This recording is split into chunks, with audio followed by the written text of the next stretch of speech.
pussies, and welcome back to Therapuss. I am finally back from tour. I slept 19 hours the day I got back. So I definitely needed the rest. I was exhausted, but that was just the first leg of Live with Jake Shane. We start the second leg, May 16th. I am really, really, really excited. But yeah, I definitely missed my bed and I missed my roommates and everyone here. But I had so much fucking fun on tour. Like, I really, really learned how to like balance stuff on the road, and I would worked out. I feel like I handled myself better. This week's Therapuss is with Kaitlyn Dever. She is in one of my favorite TV shows of all time, Dopesick. More recently, she was Belle Gibson in Apple Cider Vinegar, which is about a real person, Belle Gibson, and she basically pretended that she cured her terminal brain cancer through like healthy eating, and it was a crazy story. And she's from Australia, but yeah, that's what Apple Cider Vinegar is about. So Kaitlyn Dever plays this con woman, Belle Gibson, and like through her lies and eventually being found out, and it's fascinating. She's also recently announced that she's going to be in season 2 of The Last of Us, which is one of my favorite shows as well. I just think she's so talented, and I'm so happy I got to talk with her. I think she's so fucking cool and like so humble and awesome. She's great, and I'm really excited for you guys to get to know her if you don't already. To see if I'm coming to a city near you, go to passthatpuss.com and click Live with Jake Shane. And to submit a Tell Me What's Wrong, go to passthatpuss.com, click Tell Me What's Wrong, and tell me what's wrong. Submit a name and number if you're feeling fancy. Enjoy the episode. I love you, pussies. Hi, pussies. Welcome back to Therapuss. Today we have one of my favorite actresses. I fell in love with her in Booksmart and Dopesick, but I recently got to see her shine in Apple Cider Vinegar. She has also recently announced that she is going to be in the new season of The Last of Us. And I think this is announced, right? That you're in the new Godzilla? It is announced. It is announced? Great. And she's also in the new Godzilla. Welcome, Kaitlyn Dever. Thank you so much. Thanks for being here. Sorry, I'm just going to take my shoes off. Those are so cute. Little thank Prada you. slipper. Thanks. I bought them no big deal. I bought them for tour last year, and I wear them every single day. The best thing is when you purchase something and like you're like, I really hope this is worth it because it's expensive, and you end up using it every single day. Yeah, it's an investment. It is an investment. It really is. So you were just in Apple Cider Vinegar. Yes. Which I recently just started. Great. It's the craziest story of all time. It really is. It's a little bit. It's really such a whirlwind kind of story. And it's based off a true story, right? Yes. Yes. Well, so yes, it is it is a true story. We're kind of saying it's a true story based on a lie, is what they, how they started off every episode. But it really, I really felt like a lot of freedom in taking on the role, because the writer creator Sam Strauss was so adamant about creating our own version of Belle Gibson. Right. So I didn't feel like so much pressure to like, because I don't even think we will ever really know who the real Belle Gibson is. Right. But she really did do that. She really did. Has she said anything about the show? No. She hasn't reached out or? No. I know nothing about where she is. I know nothing. That's crazy. Yeah, I never talked to her before. I was even just for the first time, because on Netflix, I was like, okay, I got to watch something other than Gilmore Girls on Netflix. Yeah.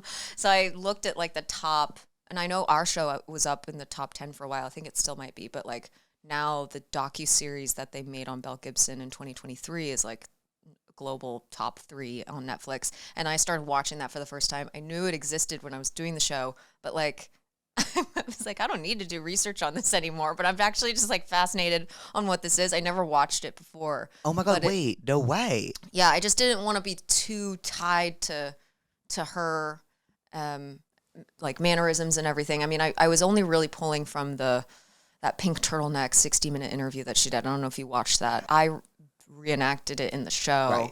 Right. And that was one little thing that I wanted to kind of get exactly right, because it is just, it's bonkers. Yeah. It really is so bonkers. And she has just this bright, you saw it in the show, but like the turtleneck is real and the lip gloss is so real. I mean, there's just so much lip gloss. I had to get those points right for sure. But yeah, it was the docuseries is really interesting. Wait, so how did you prepare for the role if not like looking at her mannerisms and all of that? Because you kind of nailed her.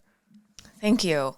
I mean, yeah, I wanted to pull from the, I guess, the essence of Belle Gibson and what she seemed to be like online, and that kind of image she put out there.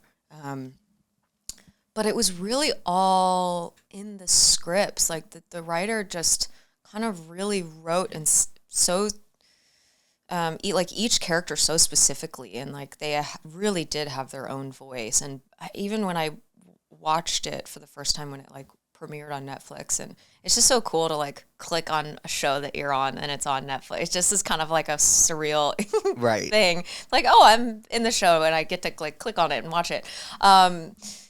But when I was watching it back, there were certain lines I didn't even realize at the time, but they're just so specifically Belle, and that is just the magic of Sam and how brilliant she is. And it really did feel like there was a lot of the work was already done for me.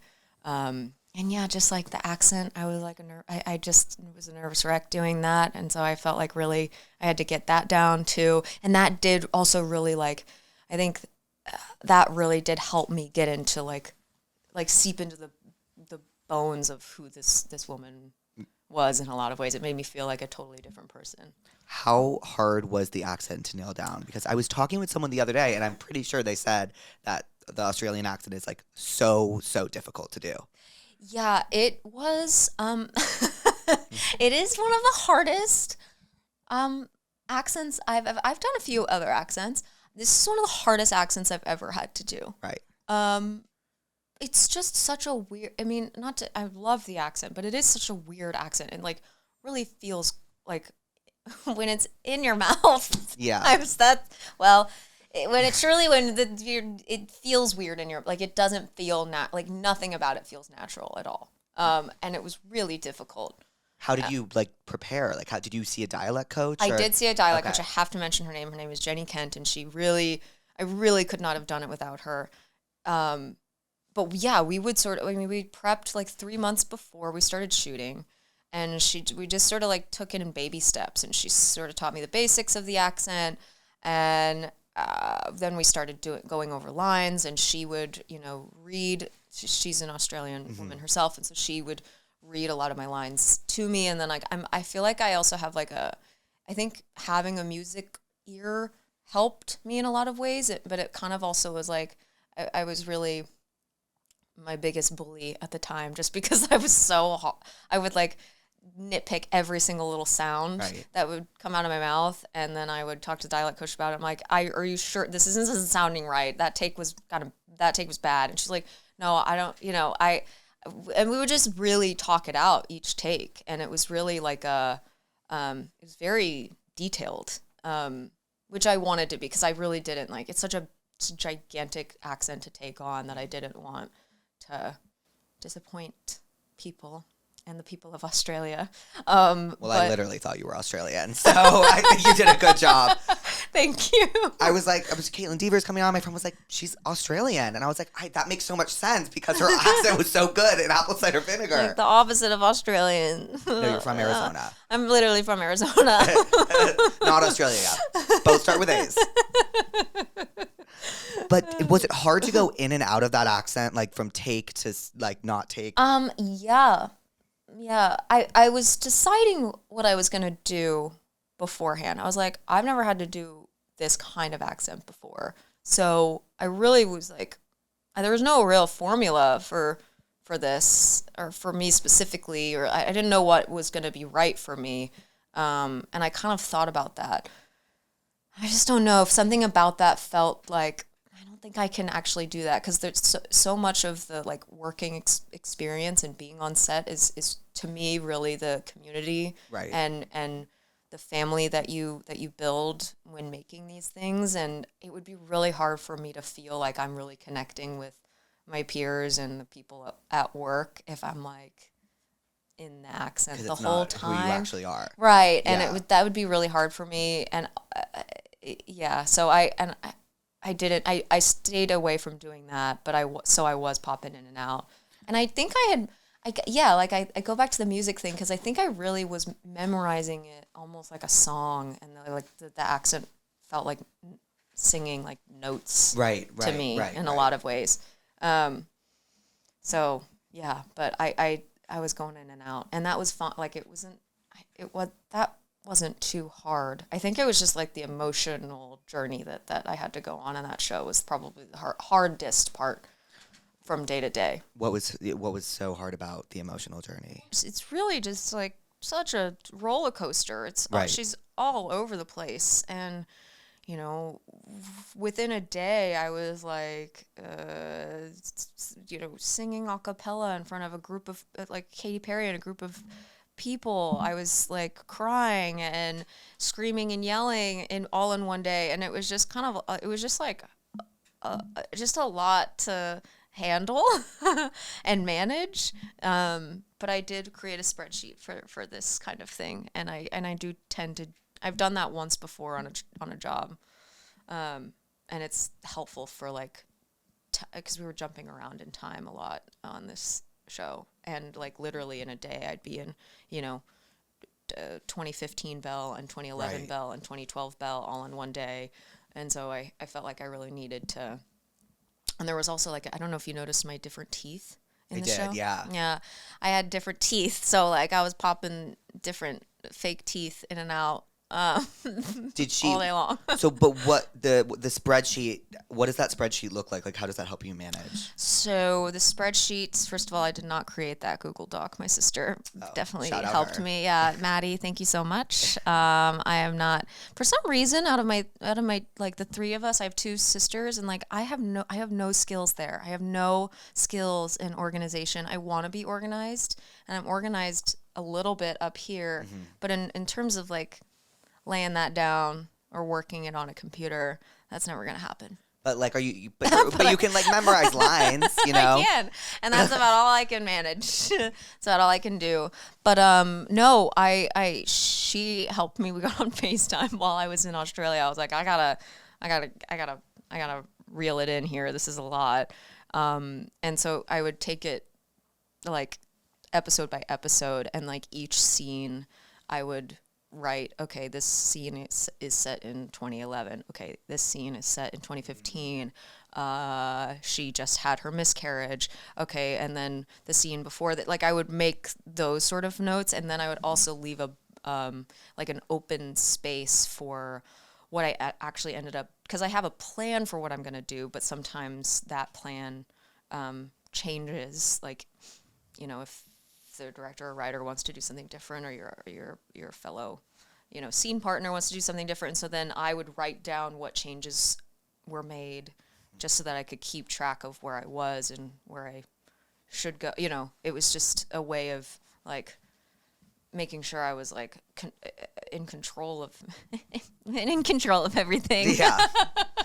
No, but it makes sense. Was there like a year specifically in the story that was like the hardest to switch back and forth from? There was Ringworm Bell, where I had to have like ringworm all over my face for a while. I mean, it was all, I think probably like, no, I mean, all of it was relatively like all like challenging. It was like each year was kind of challenging for certain reasons and different reasons. I don't know. I think jumping back, just the nature of jumping back and forth was a tiny bit difficult, but I think it was more about it, like I would take it scene by scene, because sometimes I really think of her as like a chameleon and kind of an actor, honestly, and she would kind of transform herself around different people, and so that's what I really wanted to make sure I was achieving, was just just how she was really a shapeshifter in many ways around different people to really get what she wanted. You also, like, the roles I've seen you in are all like so incredibly different. So like, I am really, like, speaking of shapeshifting, like curious to hear about like, what is your normal prep for a role like? Really? Okay. Well, I mean, it definitely changes. It changes a lot. Like I really, and I think it's important for me to keep it open and to be flexible, because I also think that I tend to mold to whatever the certain director likes to do, whether it's like I work with a director that doesn't like to rehearse, and then I work with another director who does like to rehearse. Did I already say does, or did I say doesn't? Doesn't. And, okay, right. But yeah, for Booksmart, it felt like the real sort of character work I had to do there was just like getting to know Beanie and living with her and eating pancakes with her and just making sure we were on top of our lines, because Amy really felt like very similar to me in a lot of ways.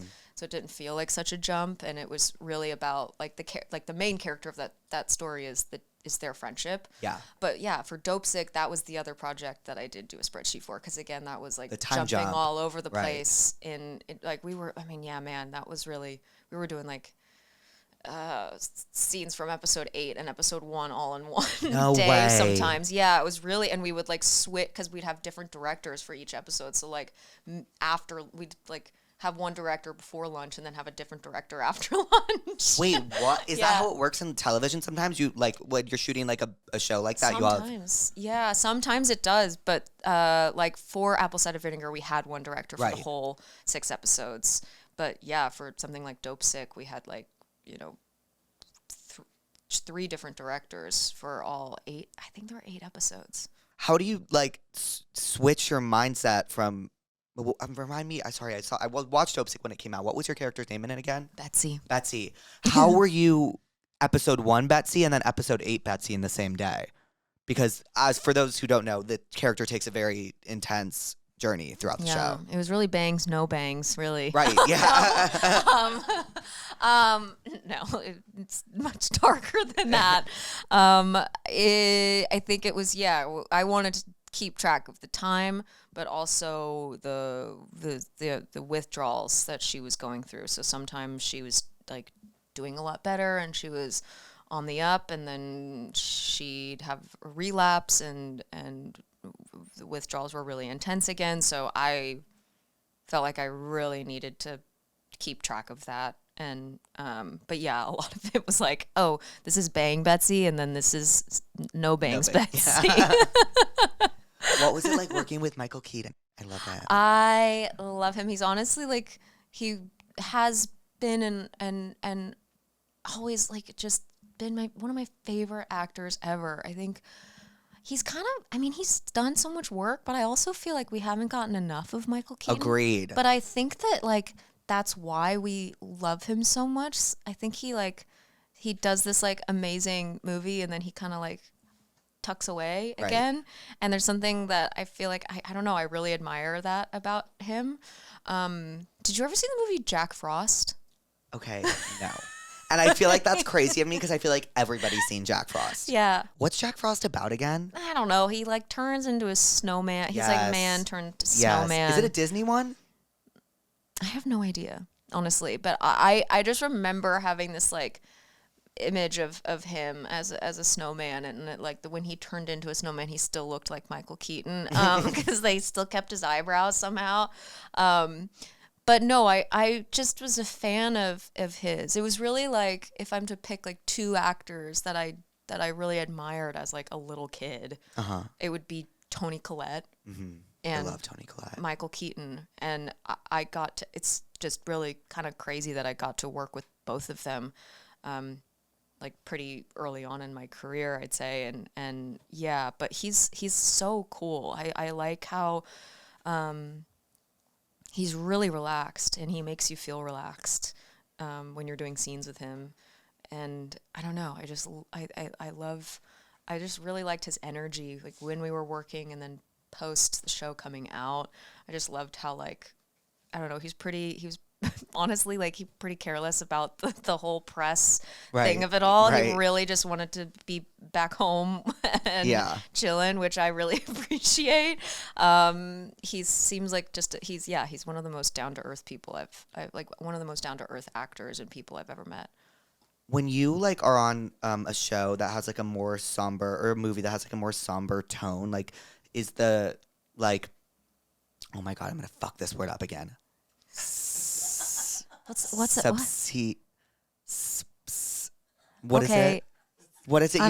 I'm with you. Subsequent. Oh. The subsequent. That's a hard one. The subsequent. Good job. Thank you. I said subsequent in front of a really big group of people the other day. That doesn't sound right. And I said it. That sounds a little inappropriate. And I heard Louise go, subsequent. And I was like, and then it was super embarrassing. And then it was on the Hollywood Reporter. And oh, no. Well, like, me saying subsequent wasn't the headline, but like, that was involved in the video. So I said subsequent, okay. But subsequent. We're all just trying. We are trying. I try very hard in a lot of. I don't know why I said that. I'm sorry. I try really hard. Wait, I do too. Yes, and you do a really good job at it. And so do you. Thank you. I'm not holding this mic right. How long have you been acting for? Like the first time no, I feel like I've done a podcast. However you want. What? How long have you been acting for? I have been acting for, oh my God. Wait, I didn't sip this. Yeah, I know. I was about to say, wait, sip it. Okay. Well, I started working. I did my first movie when I was 11. What? And I had been doing I had gotten a lot of commercials like the year prior to that. So I guess I was like 10 when I first started like working. Mm-hmm. And I started doing acting classes in Texas. So I said I was from Arizona, but I moved to Texas when I was a baby. So I really don't consider Arizona my hometown in any sort of way, or like where I grew up. Like Dallas, Texas is really kind of where I'm going there next week or this week for my show of my tour for my first. Oh my God! No way. Do you have any recommendations? No, just because I was a child. Totally. And I don't remember a lot. I remember my trampoline. I remember all of the childhood core memories, the snow and all of that. So I don't have any recommendations. Snow? I'm so sorry. It snows there. Oh. Yeah. I did not know that. No one knows that. It's weird. Like, it gets really cold in Texas. There's a real season change. It's because it's so big, Texas. I know. It really isn't. Texas like the size of whatever. You moved to Dallas from Arizona. Well, moved to Texas when I was just under 2. Both my parents were figure skaters. I have to segue into this really quick because I just love their little story. My parents were figure skaters, and then my dad randomly got the job for to be the new voice of Barney the dinosaur. And yeah, it's a little fun fact about my life. No way. Yeah. Was it when Selena and Demi were on? I think he remembers going to like a table read or something with the two of them. It was like so early on that I don't know if he remembers, but I think he's yeah. Yeah. But yeah, and so that's what moved us to, because they do their production out there. Oh. And then I started doing acting classes when I was 9. And was that because you were like, I want to act, or was it just like an afternoon activity that your parents were like? It was really, I had to really beg my parents. Oh, really? I just had like such an urge all the time to like perform and mimic people, and I don't know. I just really, I just had like a fascination with it, and I really wanted to be like Christy Carlson Romano, from Even Stevens, or That's So Raven, or Lizzie McGuire, like those girls. I just wanted to like be on Disney Channel, and I kind of thought that you could just like be on Disney Channel, but that you can't. That's not how it works. Yeah. I auditioned many times, but what'd you audition for? They didn't let me in. What did I audition for? There was I think, honestly, it was I don't even know if I'm allowed to say this, but it was like a show that then Ant Farm was supposed to, like, they took, like, there was a show that they were going to make, and it was the cast of Ant Farm. And then it became Ant Farm. Yes, but it was not Ant Farm when I auditioned for it. It was like a completely different show, and they did the pilot, and it did not get picked up. And then they just took that cast and made a new show. Lore. Oh my God. Yeah. I did I did other after school activities like ballet and dance and soccer, and I did figure skate also. I did compete because of my parents, and I just really didn't enjoy it as much as I enjoyed like performing, like putting on plays with my sisters. My dad literally like built us a little stage. That's really sweet. Yeah. It was really cute, like a tiny, like a really like elaborate, like we had like curtains and everything. No way. Like, yeah. What plays did you guys put on? We would make up our own. Are both your sisters actors as well? No, they definitely want to be in the film industry, I think, for sure. My middle sister is an amazing screenwriter, and then my littlest sister, by the way, when I told her, I was like going down I was not fully aware of your podcast. I'm just not with it. And what's hip, and you're so hip. Oh, thank you. And my sister turned red when she found out that she was like, no, you're not. She was freaking out. Jane, shout out to Jane. She was so excited that I was going to be on your podcast. But yeah, she wants to be in like, she's actually helping me get styled right now and picking out clothes for me. She's doing a great job. You look amazing. She makes her own clothes. She's amazing. She's an amazing woman. How old are your sisters? Jane is about to be 21. Maddie is 26. I always have to figure that out because I'm 28 and we're just under 2 years apart. Right. Anyway, the stage. Back to the stage. So you guys would write your own plays. We would put on our own plays, and I really loved like performing with them, and I just loved like, I don't know, I loved singing and kind of making a fool of myself all the time, embarrassing myself. And I really, I really wanted, I knew acting was like a thing that you could do.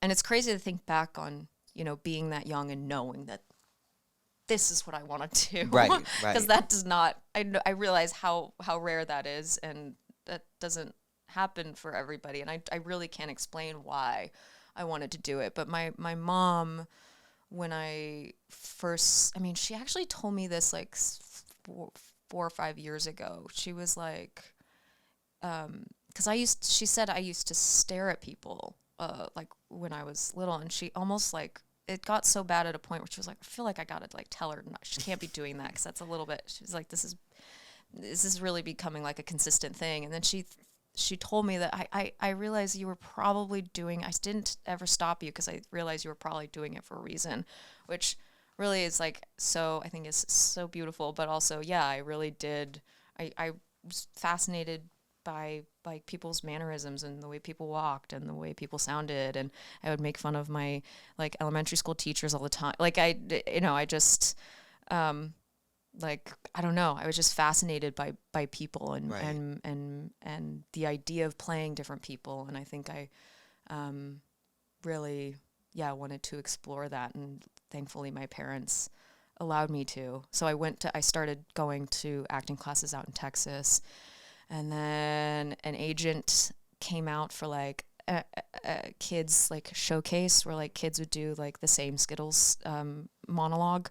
And one of Skittles them, monologue. Skittles monologue. I can't remember it or recite it. There was something about like, taste the rainbow. Yeah. Like there was just a monologue that I had to do in front of these people, and one of them was, shout out to Cindy Osbrink. She is like I guess she was a child actor agent. I guess that's how you say that. And she still has her agency open. But yeah, I signed with her because she was like, oh, you should come out and try like auditioning. And my mom always told me like, I didn't ever want you to like turn 18. She was really sweet. Like I didn't ever want you to like turn 18 and like be upset with me that I didn't at least give you a chance or right. like take you out and at least give you the opportunity. But my parents both were very much so like very realistic, I guess, in their approach with the whole thing. They were like, listen, we're going to let you do this. We'll go out for like 2 months and stay in LA temporarily. But like, this is going to be really, really, really hard. And you're going to get told no a lot. And I think that always, I don't know, that helped me kind of, their Honestly, my mom was also pretty negative. She's like very negative. I always just like assume the worst. Right. That's kind of what, like that's what my mom was like as a kid as well. Like when I auditioned for the school play, she was like, "You're gonna be an extra," and it's like, but it really sets it you helps. up. It sets the bar. It really does. I think rather it does. not be disappointed. Yeah. You know, I'd rather not. I always loved that style of parenting. I do. It really was great for me. Like I constantly assumed the worst. Yeah, I do. I still do. Yeah, I think even when I'm a week into a job, I'm like, I could get fired. And then even then, once the movie's finished, I could get cut out of that movie. Oh, okay, because you have to think about that as an actor, right? You're like, they could literally cut me on the cutting room floor. Yeah. That's crazy. Yes. Even after you're announced and stuff, they could be like, oh, we don't like this and cut the scenes. Yes. That's crazy. Has that ever happened to you? No. Well, knock on wood, but it could happen, and I'm okay with like that. I'm ready for it, and you have to be. Did you end up did you end up, what? I'm literally having a stroke tonight. Did you get told a lot of times when you first went out there? Did I just say that wrong? No, it's perfect. You're perfect. I did get told no so much. So many no's. So many no's. Was there one no in particular that was like the most devastating? I've never said this publicly. I'm so excited. I want to know what it is. I'm ready to say it. I'm ready to just let it out there. I got really close to doing True Grit. No way. But I love Haley. Haley's a really, really good friend of mine, actually. I think I was like too young. I was a baby. But how young was Haley when she played that role? I think she just like, I was like a little, I looked like 6 when I was 13. Mm-hmm. I think that was the issue. I think that character has to be like has to have like a certain energy, and she killed it. I loved that. She was amazing in that movie, but I wasn't necessarily devastated. Like it was, I never got like too attached to things. Growing up, like even now, I don't get super attached to stuff. I just, again, it's like that realistic mindset that I have. I'm like, okay, well, I go into an audition knowing that like there's so many other people that are auditioning, and like I really do have like it is what it is mentality, which I think is healthy. Yeah, that is very healthy, right? Yeah, I think so. I think so too. I don't have that, but I know that is healthy. But I have never walked into a room thinking like I'm getting this. It doesn't. I don't feel like for me that's not like helpful. I just like there are certain things that I did really want, but even when I found out that I didn't get the things that I wanted, I was like, okay, like the person who got it was meant to get it, and I'm okay, like that's okay, and like there's always going to be another thing. So I don't get like too. So I wasn't like I can't really remember being actually ever devastated, but that was like I guess like the biggest thing at that time in my life that I was like, oh man, yeah, Jeff Bridges would have been cool, but also I was like, I ended up meeting Haley years later, and we became really good friends, and I loved the movie. Yeah.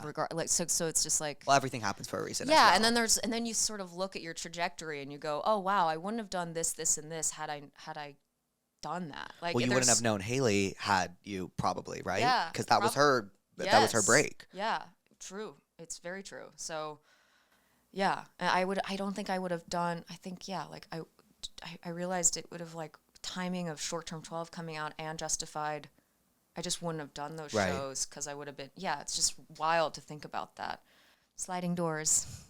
Do you like that movie? Yeah. I love that movie. So good. I love Sliding Doors. I think I spoke about it here the other day. Did I? I did. Oh, wow. Wow. I just love your outfit. I love your outfit. I'm just like, we're kind of similar vibes right now. Yeah, it's really good. Well, I don't normally like look like this. I just I put it on for something. And then I like looked in the mirror and I was like, I guess I'll just keep this on. Yeah, it's just like you just got off the boat. Yeah, and I'm getting on the boat, or you're like ready for vacation. I'm like, all right, I gotta be done. Wait, what was I gonna say? Was there a moment when you were auditioning where you got something and you were like what was your like moment where you were like, okay, like I made it and this is my job and like I'm successful at my job?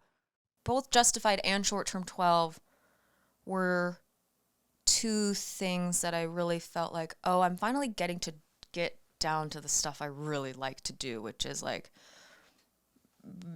play a person that feels really, really different from me. Mm-hmm. And I think that that's what I always want to do, and I want to continue to do that, and seek those kinds of things out, because I think it's honestly like really therapeutic for me as a person. But Justified really felt like a show that I like really enjoyed, and like I also was so like aware of just how I was like 14 when 13, 14 when I did the show, or when I started it. And I was really aware of the fact that like, I'm like, oh, these are some cool people. Right. And like, I'm around all these really cool adults, and I'm learning a lot. Mm-hmm. And I was sort of like a sponge on that set, just really taking everything in, and getting to like do a scene with Margot Martindale was sort of like just so crazy. And I think I was like not old enough to have seen any of the actors' work necessarily. Mm-hmm. So I was just meeting them as people, and I was just like in awe of all of them. And I was like doing accent work for the first time, and I remember the snacks were really good on the show, and like catering was really good, and my dad would come to set with me, and he really liked the catering. It was just like it was really like also just a really wonderful experience, and I felt like, oh wow, I still to this day think it was like Justified and Booksmart and maybe Dopesick were like my favorite sets that I've ever been on. This episode of Therapuss is brought to you by Booking.com. Yeah! Okay, so as you guys know, I am now... Can you do that again? You peaked the microphone. What does that mean? It means it was just a little too loud. Oh, okay. This episode of Therapuss is brought to you by Booking.com. Yeah! Okay, so... You guys, I am finally home in Los Angeles, but I would not be here if it wasn't for Booking.com. I swear to God. For my last show in Indiana, I know I needed to stay at an airport hotel because our flight was at 7 a.m. So I went to Booking.com and I looked up hotels near the airport. It was easy. The hotel had a shuttle that could take us to the airport, or we could call a car if we needed it. But regardless, it was literally so close to the airport, and it got me there to my flight early in the morning. Once again, we obviously didn't have the hotel booked until the day before, so we went. I mean, we just don't need to at this rate, because we go on Booking.com, we type in what we need, and there's always something. We type in our criteria, so whether we want a terrace, whether we want a bath, a shower, like what we need, and it will show us exactly what we want. Obviously, you know, for me, walking distance to everything is super important because I don't drive. Booking.com really, really saved us this tour. Like, we would literally show up in a city and be like, where are we staying? Oh, Booking.com, this is what we need. We want to be close to the venue, or we want to be close to the street with all the restaurants. We want to be able to walk to them, and it would just show us a list of hotels, and we would click one and book it. You can also book vacation rentals. You can book cars if you drive. You really can plan out the perfect trip on Booking.com. I really, truly would not have survived tour without it. Find exactly what you're booking for at Booking.com. Yeah! I love online dating, okay? I love online dating, and I love Tinder, but okay, We've all been there when we match with someone, and it's not like a normal match. It's like, oh my God, like I think I've just matched with the love of my life. Like, obviously he's the hottest person ever. I'm freaking out. I don't know what to do. And you actually start to like, it's like you're at a bar, like you don't know what to say to them. And you ask all your friends and they don't know what to say, and everyone's giving you a different answer, and you just don't know what to do. Well, Tinder gets it. That's why they dropped the AI-powered feature, the Game, and it drops you into unexpected, flirtatious scenarios to see how you would react. And you essentially talk with this AI like you are speaking to a potential suitor, and you go back and forth with it to practice your answers. You'll face like different flirty situations and drop your best like responses, and the AI will rate your game essentially. And not in a brutal way. This is all about fun, low pressure practice, okay? It's kind of like making out with your pillow to practice how to kiss someone, except you're talking to an AI to practice sliding into someone's message on Tinder. It basically is just giving you a chance to see what works, tweak your approach, and level up your flirting skills, which I definitely need. I'm the worst flirter in the world. And this isn't like just a normal like AI where you're chat and response. Like it's a game. Like it gamifies flirting. So it's like you're playing a game and it makes it more fun and enjoyable. And it gives you like an end goal. Try it now on Tinder and see if you actually got game or need a little help. It starts with a swipe. Download Tinder today. And thank you, Tinder, for sponsoring tonight's episode. Oh my God, that was my question before I couldn't figure out how to say subsequent. When the subsequent was C-squint. when the material of the show is so heavy, does that like affect the set around it, or is like do people do like a good job at like kind of separating? I think at certain moments they definitely like you can feel the energy shift, and that is another like powerful thing about making movies and TV is that shift. What when you're actually like making it like in real time, people are like kind of still and respectful and like actually watching the scene play out in real time. I think that's a really cool experience. I don't know. I don't think it really changed the energy on set as a whole necessarily, but on something like that in particular, that job in particular, it was kind of wild to be doing those kinds of scenes, and it is a very, like, Betsy's storyline is very dark and so heartbreaking and sad. I had a lot of people coming up to me sharing their own stories with addiction and just telling me how grateful they are that this show is being put on a platform like Hulu, and the world like is really going to see the injustice of this. And I think that was the coolest thing for me as an actor, to sort of have those like real in-person experiences with people I was actually making the show with. Right. It was like, whoa, this is a big deal. Yeah, it was a big deal. I remember watching that, and like that show, I mean, I knew about the opioid epidemic, but that show was very, like, for me, it was very educational on like how it went down and like what happened and how unjust the whole thing was. So me and my roommates loved that show. Like we really, I think that came out our 2022, right? Yeah. It was my senior year of college. Oh, wow. Yeah. Are you allowed to talk about this? You're in The Last of Us. Yes, I am. What was that experience like? I loved the first season. It was such a cool experience. It really was. It was such a privilege to get to kind of step into this like new world that I that is so deeply loved by so many people who are fans of the game. And then there's like a whole group of people that are also just fans of the show who haven't played the game. So it really is it feels so massive. And that's the first time I've really ever done something like that. And to get to be a part of that is really cool. And my dad is a really big fan of the video game. Oh, really? Yeah, he loves the video game so much. So getting to like take on the role of Abby, he was like so stoked that I got this part. And yeah, I think it was a crazy, honestly, to be quite honest on this podcast here, it came into my life at a really crazy, really just insane time. I had lost my mom back in February of last year, and I was I like had already started prep on this show before my mom had passed, and then she passed away, and then I had to literally like go and shoot right after, and I was like, it was such a like truly such a whirlwind. But I remember talking to my dad about like having to go to work after something so catastrophic, and my dad was like, I don't think there's a group of people that could have been better to like carry you through that time. It truly was like, it really felt like I was being carried through in such a gentle and beautiful way. And I don't know what that would have been like had it been another job, truly. Like I loved that the group of people that I got to work with. Craig Mazin is amazing. Neil Druckmann is incredible. Bella is so sweet. And Pedro, I really, really connected with him in a really big way. He seems awesome. Yeah. He's everything you want him to be and more. I mean, truly, what a special human being. And The Last of Us coming out this spring. Yes, That was announced. April 13th. Okay. I'm like on edge here myself. I'm like, I don't know what I'm allowed to say, but it's coming out April 13th. Did you play the game to prep at all?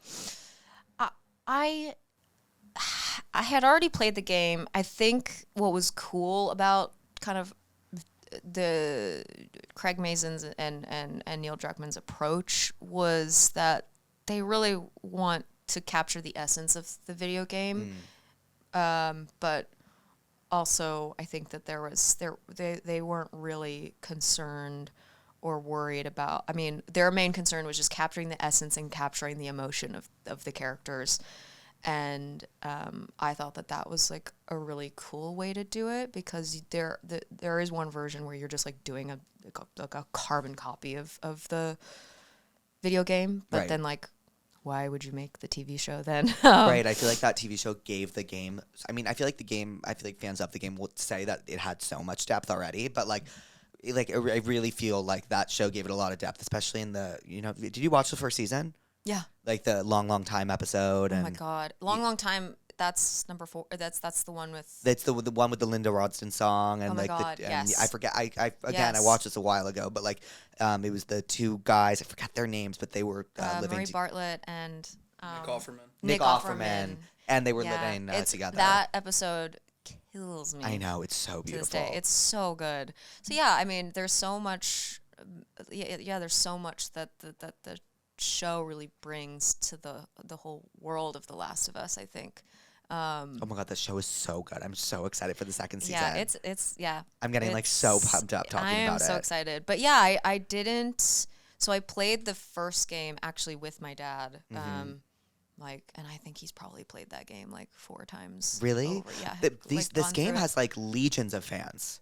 Yeah, I know. It's crazy. Like it really is that's crazy. That's why I'm on edge right now, because I don't know. Like it's so everyone is obsessed with it. It's so like cool. Stan Twitter for video games. It really is. But it's such a cool, like, what a cool thing to be a part of. I mean, I sort of still can't believe it, and I'm so grateful that they wanted me to be a part of it. But yeah, I did play the game, but Neil and Craig were kind of also saying like, don't, and they were telling a lot of our other cast members, they were like, don't really, like, we want you to kind of like, here's a photo of the person, but like let's or the video game character, like let's create something organically here, which I think is really cool. And I love what Bella did with their performance, and same with Pedro. Like they really like there's like a lot of nuance to it that I think really is beautiful in the show. And you're about to film Godzilla as well, a sequel to Godzilla. Yeah. Where is that filming? That will be in Australia. Oh, back to Australia. I can't escape it. No. Do you like filming in Australia? I do. You do feel it's so far away. You're like ahead in the future. Right, because it's like, like what's a today? day ahead. Today it's Tuesday there now, right? What's today? Monday. Yeah, I get it. yeah. Today is Monday, and it is Tuesday there. Do you feel like glad we got that? You feel like fast forwarded there? Yeah, you feel like it's because you're ahead in time. You're a whole day ahead, but also you're physically so far from California. Like it's a long way home. Yeah. What's the food like there? Is the food good? The food's great. The weather was great. I think I shot Apple Cider Vinegar in Melbourne, which is very different from Queensland, which is where I'll be again for Godzilla. Queensland, I shot Take It to Paradise, which is a Wait, so you've like been to Australia? I was just there. For what? For press. For Got it. Yeah, I go there a lot. Like, I go there a lot. Do you what are you watching on TV right now? Okay, well, I was watching the Mel Gibson docuseries, so there's that. What else? I did just finish. I mean, this was pretty recent. I guess this is the most recent show that I've binged. Nobody Wants This. You know, I still haven't seen that. Oh my God. I know. And apparently it's amazing and everyone loves it so much. It's just such a warm blanket of a show. It's so good. I need to see it. Yeah, it really is the kind of show that you just want to order some spaghetti and just cuddle up, and it's so wonderful. I love the entire cast. It's so good. I feel like for the first time in years, I feel like we're in like this binge culture now, especially with how Netflix rolls out shows and they do it all at once. Yeah. I feel like for the first time in years, I'm actually doing weekly. I'm like waiting weekly for episodes because White Lotus is out now. Oh, fun. And then there's a show called Paradise on Hulu that's like it's very like government thriller dystopian. Oh, fun. Yeah, I think it's just like it's fun to watch. And then what else is out there right now that I'm also watching? Oh, Severance. Do you watch Severance? I never watched Severance. You have to watch Severance. It really is like that good. I watched it. I think it came out the same year Dopesick came out. So I remember those being my two main shows of that year that I was like really, really into. They're on their 4th season now? Second. It took a really long time. I just recently saw on my Instagram that they were doing some sort of promotion in for Grand Central Station. Grand Central Station, and cool. there's like a clear glass box that they all sat in for like hours. Yeah, I think that's so cool. That's really thinking cool outside promo. the box. Yeah, but in the box. But inside a box. But I think you would really like it. What else are you watching besides Nobody Wants This? Honestly, like I tend to rewatch, or what I'm finding comforting right now in my life is just to watch things that I know are going to make me feel comfy. Gilmore Girls. I've seen When Harry Met Sally 1,000 times. I just like play it before bed. I haven't really other than Nobody Wants This. It hasn't been anything like new. And then what are you listening to right now? Ooh, what do I like right now that's like current? Claro. I love Claro. SZA. I just actually got to go to the Super Bowl and see that performance that she did with Kendrick. Oh my God, it was so good. I had such a fun time, but I love SZA so much. Yeah, and Claro, did I already say Claro? Sabrina Carpenter, just... The girls. Yeah. I'm really in a pop phase right now. Me too. I'm in a pop phase and I'm listening to like a lot of old like Bon Iver and stuff. Oh, fun. Which is like kind of random for me, but I am is this like a new journey with Bon Iver? No, I was listening to like what his first album was forever ago, right? Yes. I used to listen to that a lot in college, and then like I don't know what happened, but I think I was super hungover and rediscovered it while I was hungover, and it just makes me feel like the main character in my show, you know? Yeah, I get that. Another one that you said Bon Iver. I think you'd like. Do you know Ethan Gruska at all? No. Oh, he's so good, and he has like produced. folky? Yeah, he actually. I think he produced Remy Wolf's recent album. Ooh, that was a great album. I think I don't want to. I think that's right, but he actually did a collab with Remy Wolf too. And he's an amazing musician, and he has like his own solo stuff that he does, and he's incredible. I just have to give a shout out to him because he's amazing.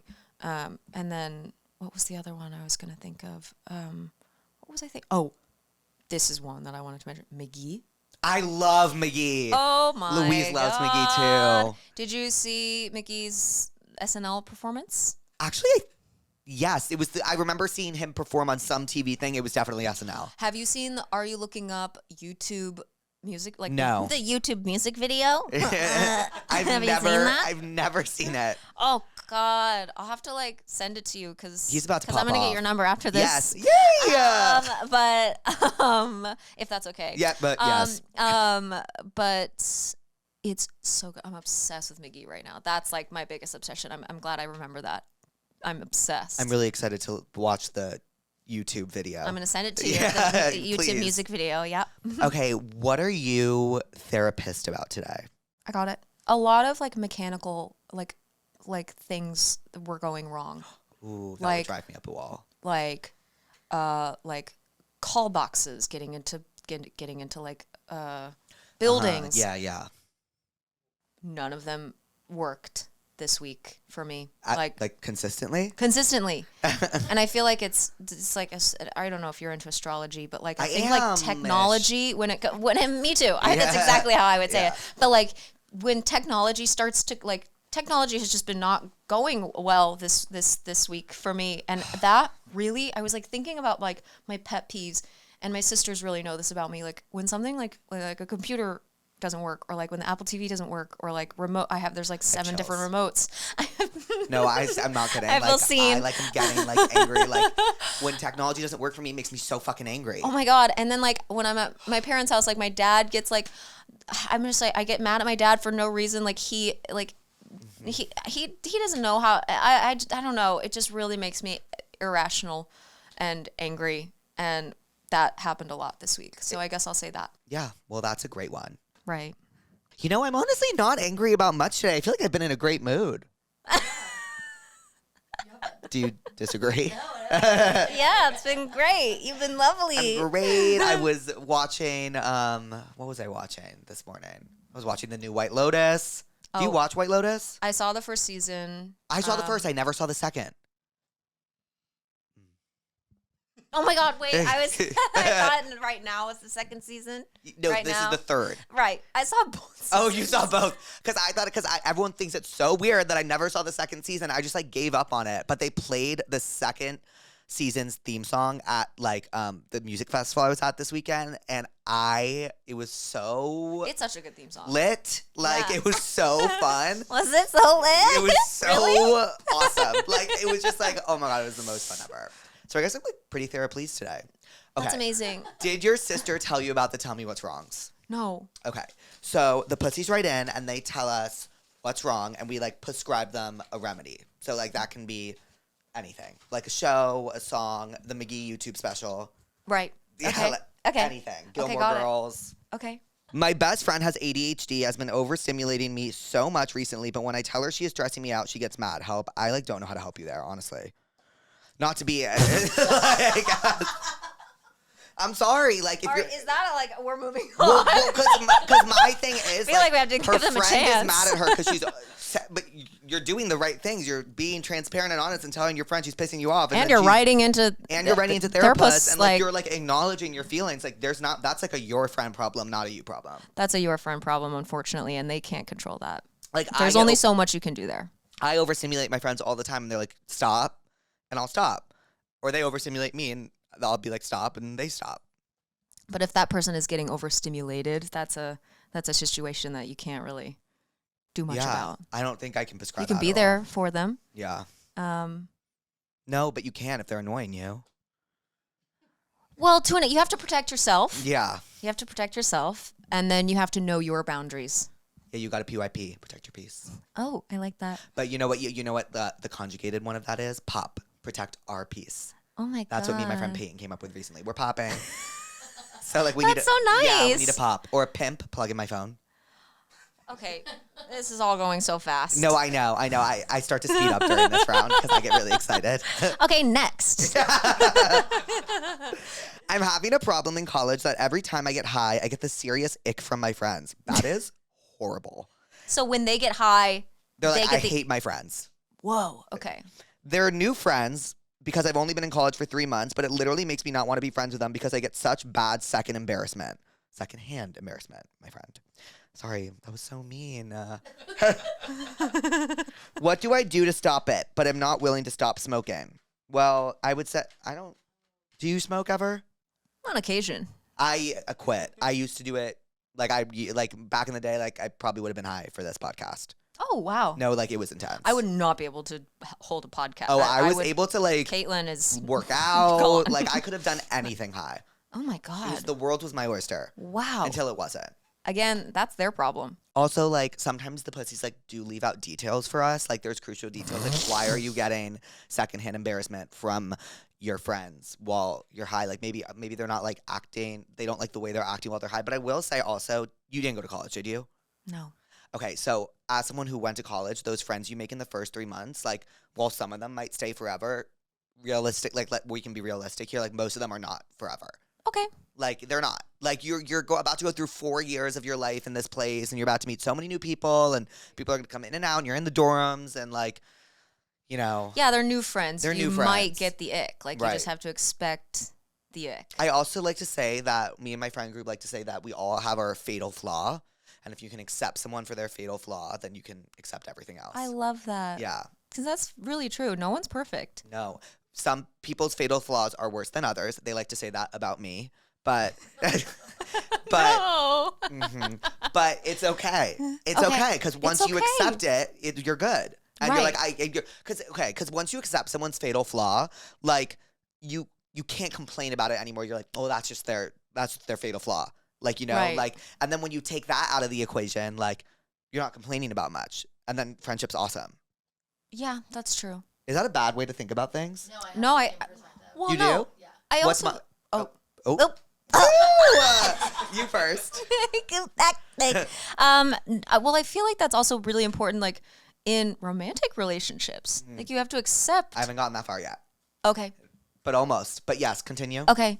I just feel like, yeah, there's certain things that you just have to sort of like accept. No, and correct. Yes. And some things you just like won't like, and you just gotta like move past, and like it's an interesting. Right. Wait, I'm like thinking about the people I speak to now, and I'm like, you're so right. Well, there's just like you're not perfect. No, I'm not perfect. I'm so not perfect, and like, why would I expect to be with a perfect, person? You know, I feel didn't like know, and now I do. Really? Yeah. Well, but that's your perspective of your friendships, right? No, and yeah. It's not so I guess I need to move different. it. What do you think my fatal flaw is, Louise? Oh, have you never discussed this? No, I know what all my friends say it is, but what do you think it is? Well, what all your friends say? I'm the worst listener on planet Earth. But like that manifests in very, very bad ways all the time because I don't listen. But let's talk about why. Why am I a bad listener? Yeah. Or that you're not a bad listener, but it's that maybe there's like No, well, they like to say I'm a narcissist. So that feels like a stretch. I mean, I just met you, but really? Wow, you're the second guest to tell me I'm not a narcissist, and I really, really appreciate that. You know? Yeah. She told me I wasn't a narcissist either. Oh, And then I that's told all my amazing. friends, and they said, well, Julia said, Cool. well, the other day, Julia tried to tell me a story, one of my best friends. Okay, but she said, are you ready to hear a story that isn't about yourself? And I said, pause. I'm not ready yet. I just need 5 seconds. And she said that is narcissism. But I wasn't ready. Well, maybe you just have a lot going on sometimes. I don't know. I don't see you as a narcissist. I mean, I really don't get that energy from you at all. Louise? I don't think you're a narcissist. Like, that's not the word. But I think perhaps you're not always the best listener because you're thinking of, like... Myself. Yourself. Yeah.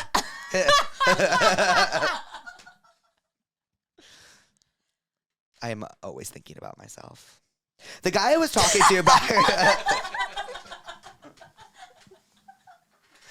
I can't help it. I can't. I have a friend who cannot for the life of her stop spoiling everything. Like, she doesn't even think about it for a second, and she'll just blurt out what's in the next episode of Severance or Apple Cider Vinegar. And I just want to scream, how do I fix this? Okay, that's a little bit inconsiderate. That's narcissism. Well, is it? I don't know. Sometimes I like to throw out words. That's gaslighting. That is. Oh, but the thing is, I believed you. I was like, is it? I feel like gaslighting is a big You know one what? that people. It's a big word, and like I didn't take it seriously until it started happening to me, and I was like, wait, I'm literally so gaslit right now. Okay. Have you ever been gaslit? Yeah. It's the most infuriating feeling in the entire world. Yeah, it's so annoying. So defeating. Yeah, it really is. But for your friend that's spoiling the shows, I just would no longer tell her what you're watching. This person has to say, like, listen, this is why I can't tell you so I'm not going to tell you what I'm watching anymore.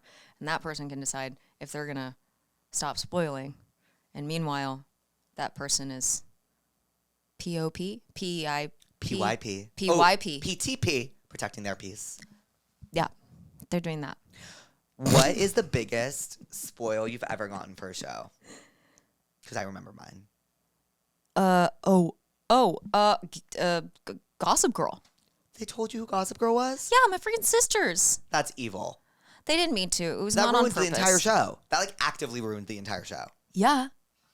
What season were you on? I was on like 3 or 4. No, that's diabolical. That's diabolical. One time, what did someone spoil for me? Oh, I think it was like the end of season 3 of Succession, or like, yeah, I know, Nolan, I know, or it was, they spoiled. I think it was like the end of season 3 of Succession, and then they also spoiled season 2 of The White Lotus, what happened at the end, and then they also spoiled.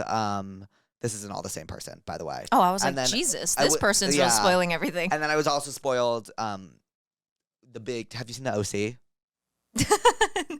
Yes, but I haven't seen the whole thing. Okay, well, someone passes, and that was definitely spoiled. Oh, that's the What You Say. Yes. Oh, well, I've seen that because of, I've seen that. Okay, because there was an SNL spoof of it, yes, and so then I remember actually this. went back and watched. So I wasn't really that tapped into OC anyway, but we love Adam Brody. Is he in that? No, he's in the other one. No, he is in the OC. Right, he's in everything. He is in everything. I literally have the palate of a 5-year-old boy. I'm trying to go on dates with these men, but every time we go to a nice restaurant, I want to throw up. How do I culture myself? I actually have the best advice for this. I hated olives. Like, olives were my number one enemy. Like, the sight of them made me want to throw up, like a gag, like. I saw a photo of, I stalked you on Instagram. You had a dirty martini in your hand. Yes, because I realized that they are classy, chic, and wealthy.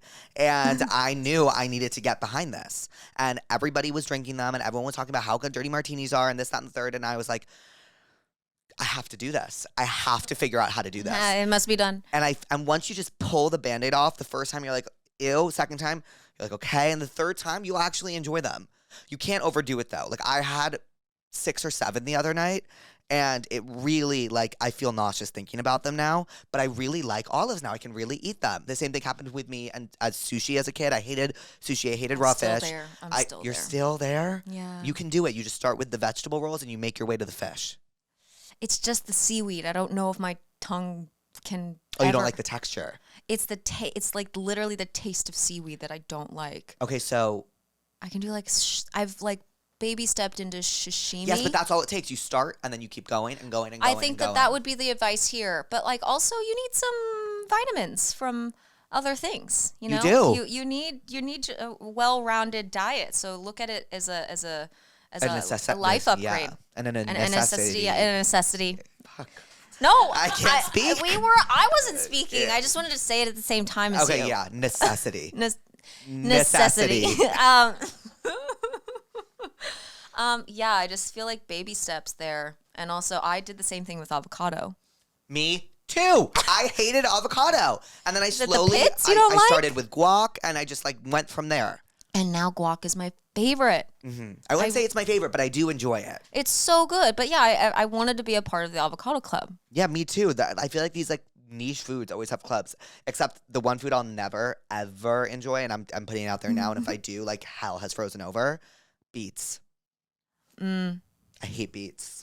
Because they taste like the ground? I don't think I've ever even tasted one. So I what just don't like the look of it. I don't like really the texture of it. It tastes like a stone fruit. Ew. The texture wise. Yeah. You don't like nectarines or peaches? I love nectarines. Sorry. That's a stone. I heard stone fruit and I thought of rocks. To be honest with you. Thank you for being so honest with me today. Yeah. Sometimes I just speak without thinking. I saw this TikTok the other day that was I don't think before speaking, so I'm just as shocked as you are. And I really resonated with that. I really did. I got it. Do you have TikTok? Yeah. Are you scroll? You're a scroller? I'm a scroller. I don't create. What's your For You page like? Psychic readings, my sister's TikToks, and skincare. Okay, love. What's your star sign? Do you want to guess? Yeah, I actually do. But you said you're ish, so I know that. Okay. Are you a Virgo? No, but that's a good read. Thank you. Yeah. Okay, are you a... Or I can just tell you. No, now I'm going to do 3 because I have 12 chances. So I'm going to guess 3. Okay. Virgo, out. Are you a Cancer? No. Yeah, I don't know why I guessed that. Sorry. Yeah. Are you a Leo? No. What are you? I'm a Capricorn. Yeah. Yeah, I should have guessed it. What do you think I am? Okay, so it's none of the ones that you guessed for me. Who's to say? Aries? Aries? I've never gotten that before. Taurus? No, but my mom's a Taurus. Okay. And Louise is a Taurus. Oh, wow. I love wonder if you Taurus. have Taurus in your... I'm a Scorpio. Okay. With Gemini rising, Gemini moon. Yeah, it's diabolical. Do you know Oh your my rising and your God. moon? My moon is Taurus, and my rising is Capricorn. Oh, so you're like very Capricorn. Yeah, and earthy. But it was that's why I said Virgo is interesting, because Virgo is also earth. Oh, wait, no, it's not. But no, that's why I said that, because my middle sister Maddie is a Virgo. And Oh. And what's your youngest? Jane is a Pisces. I love Pisces. Jane? I love Pisces. Pisces are my favorite sign. Also water, right? Yeah. You're water. Pisces and Scorpios go like this. Emotional. Yeah. Well, I'm not, but sometimes. Okay. One of my roommates is disgusting. She hooks up in our dorm shower while we are all here, and she pees her bed when she's drunk, and is genuinely farting all the time. Genuinely. How do we tell her that she needs to get it together? Because she gets super defensive when we talk to her about anything. This is a tough one, right? I would move out.